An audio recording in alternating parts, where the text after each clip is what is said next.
The Adventures of Huckleberry Finn, Chapter 26. Well, when they was all gone, the king he asked Mary Jane how they was off for spare rooms, and she said she had one spare room which would do for Uncle William, and she'd give her own room to Uncle Harvey, which was a little bigger, and she would turn into the room with her sisters and sleep on a cot, and up garret was a little cubby with a pallet in it. The king said the cubby would do for his valley, meaning me. So Mary Jane took us up, and she showed them their rooms, which was plain but nice. She said she'd have her frocks and a lot of other traps took out of her room if they was in Uncle Harvey's way, but he said they weren't. The frocks was hung along the wall, and before them was a curtain made out of calico that hung down to the floor.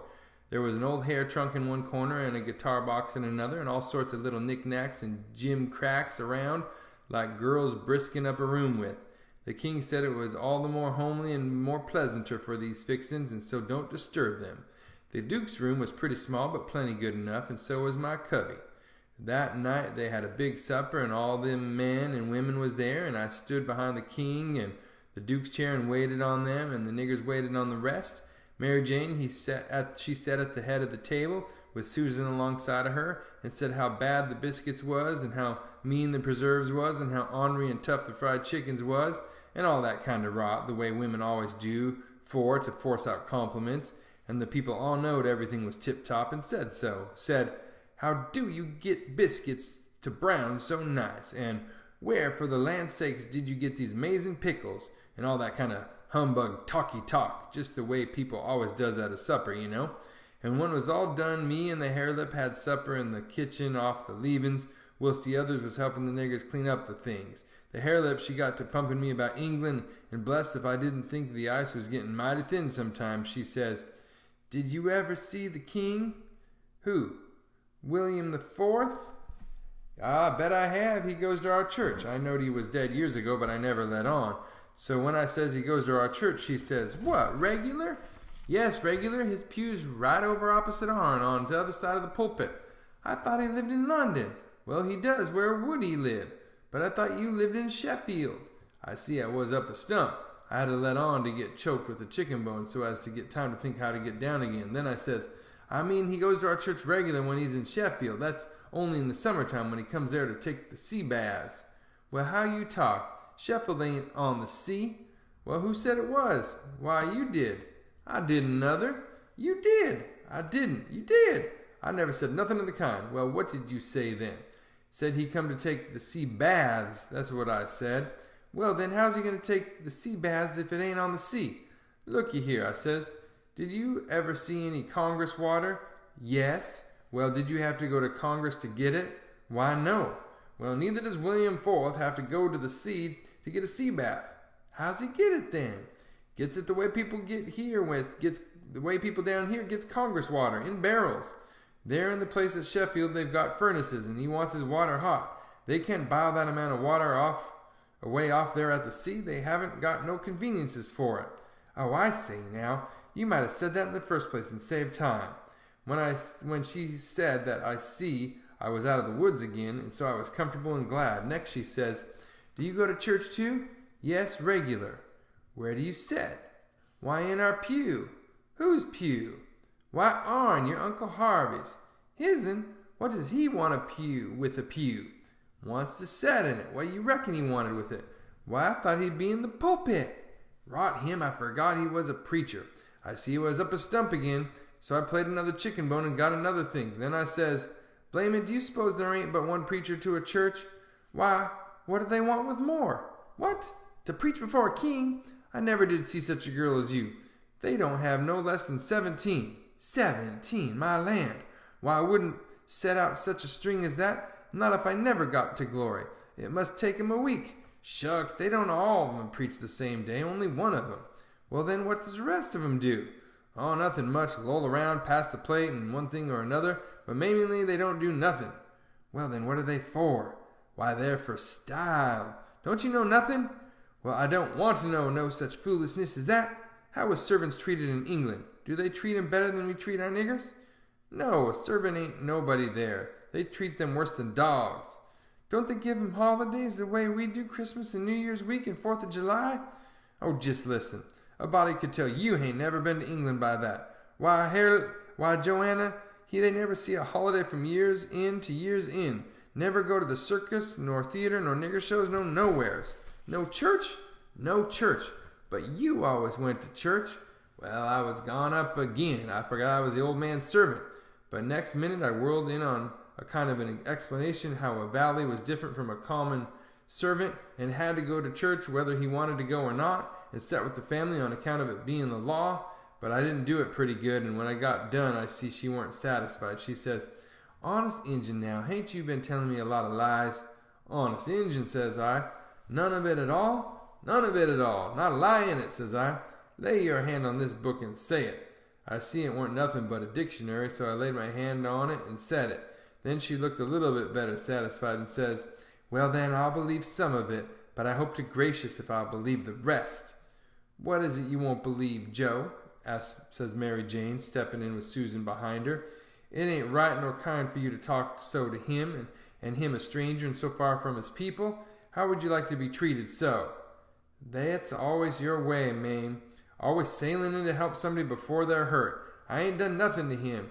He's told some stretchers, I reckon, and I said I wouldn't swallow it all, and that's every bit in grain I did say. I reckon he can stand a little thing like that, can he?" "I don't care whether 'twas little or whether 'twas big. He's here in our house and a stranger, and it wasn't good of you to say it. If you was in his place, it would make you feel ashamed, and so you oughtn't to say a thing to another person that will make them feel ashamed."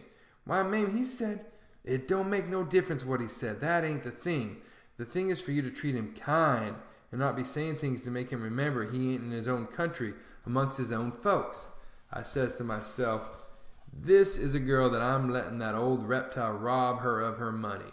Then Susan, she waltzed in, and if you'll believe me, she did give Harelip hark from the tomb. Says I to myself, and this is another one that I'm letting him rob of her money. Then Mary Jane, she took another inning and went in sweet and lovely again, which was her way, and when she got done, there weren't hardly anything left of poor Harelip.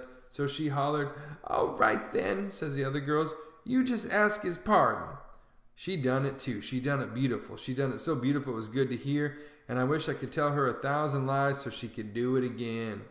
I says to myself, this is another one that I'm letting him rob of her money. And when she got through, they all just laid themselves out to make me feel at home and know I was amongst friends. I felt so ornery and low down and mean that I says to myself, my mind's made up. I'll have that money for them or bust. So then I lit out for bed, I said, meaning some time or another. When I got by myself, I went to thinking the thing over. I says to myself, shall I go to that doctor private and blow on these frauds? Nah, that won't do. He might tell who told him. Then the king and the duke would make it warm for me. Shall I go private and tell Mary Jane? No, I doesn't do it. Her face would give them a hint. Sure, they've got the money, and they'd slide right out and get up away with it. If she was to fetch in help, I'd get mixed up in the business before I was done with, I judge. No, there ain't no good way but one. I got to steal that money somehow, and I got to steal it some way that they won't suspicion that I done it. They've got a good thing here, and they ain't a-going to leave till they've played this family in this town for all they're worth, so I'll find a chance time enough. I'll steal it and hide it, and by, when I'm away down the river, I'll write a letter and tell Mary Jane where it's hid. But I better have it tonight if I can, because the doctor maybe he hasn't let up as much as he lets on he has. He might scare them out of here yet. So, thinks I, I'll go and search them rooms. Upstairs the hall was dark, but I found the Duke's room and started to paw around it with my hands. But I recollect that it wouldn't be much like the king to let anybody else take care of that money but his own self. So then I went to his room and began to paw around there. But I see I couldn't do nothing without a candle, and I doesn't light one, of course. So I judged I've got to do the other thing, lay for them and eavesdrop. About that time I hears the footsteps coming and was going to skip under the bed. I reached for it, but it wasn't where I thought it would be. But I touched the curtain that hid Mary Jane's frock, so I jumped in behind that and snuggled in amongst the gowns and stood there perfectly still. They come in and shut the door, and the first thing the Duke done was to get down and look under the bed. Then I was glad I hadn't found the bed when I wanted it. And yet, you know, it's kind of natural to hide under the bed when you are up to anything private.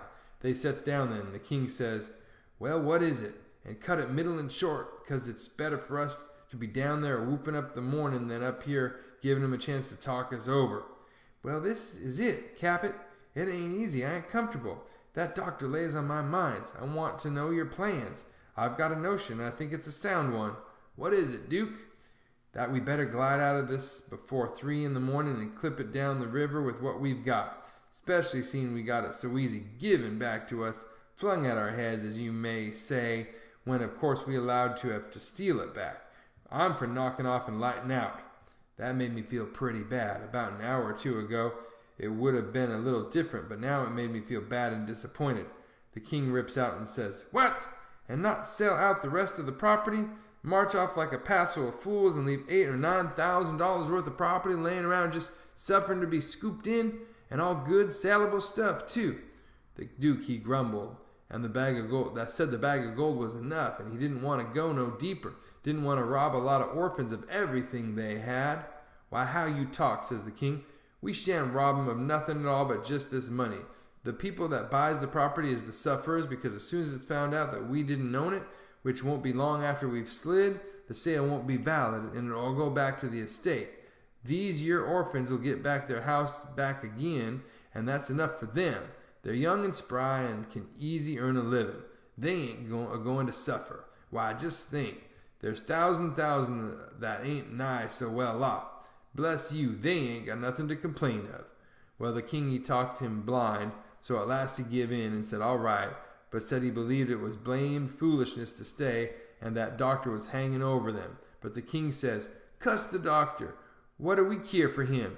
Hain't we got all the fools in town on our side, and ain't that a big enough majority in any town? So they got ready to go downstairs again. The Duke says, I don't think we put the money in a good place. That cheered me up. I began to think I weren't going to get a hint of no kind to help me. The king says, Why? Because Mary Jane will be in mourning from this out. And first you know the nigger that does up the rooms will get an order to box these duds up and put 'em away. And do you reckon nigger can run across money and not borrow some of it? Your head's level again, Duke, says the king, and he comes a-fumbling under the curtain 2 or 3 foot from where I was. I stuck tight to the wall and kept mighty still, though quivery, and I wondered what them fellows would say to me if they catched me, and I tried to think what I'd better do if they did catch me. But the king, he got the bag before I could think more than about half a thought, and he never suspicioned I was around. They took and shoved the bag through a rip in the straw tick that was under the feather bed and crammed it in a foot or two amongst the straw, and said it was all right now because the nigger only makes up the feather bed and don't turn over the straw tick only about twice a year, so it weren't in no danger of getting stolen now. But I knowed better. I had it out of there before they was halfway downstairs. I groped along to my cubby and hid it there till I could get a chance to do better. I judged I better hide it outside the house somewheres, because if they missed it, they would give the house a good ransack, and I know that very well. Then I turned in with all my clothes on, but I couldn't have gone to sleep if I'd have wanted to. I was in such a sweat to get through with the business. By and by I heard the king and duke come up, so I rolled off my pallet and laid with my chin at the top of my ladder and waited to see if anything was going to happen, but nothing did. So I held on till all the late sounds had quit and the early ones hadn't begun yet, and then I slipped down the ladder.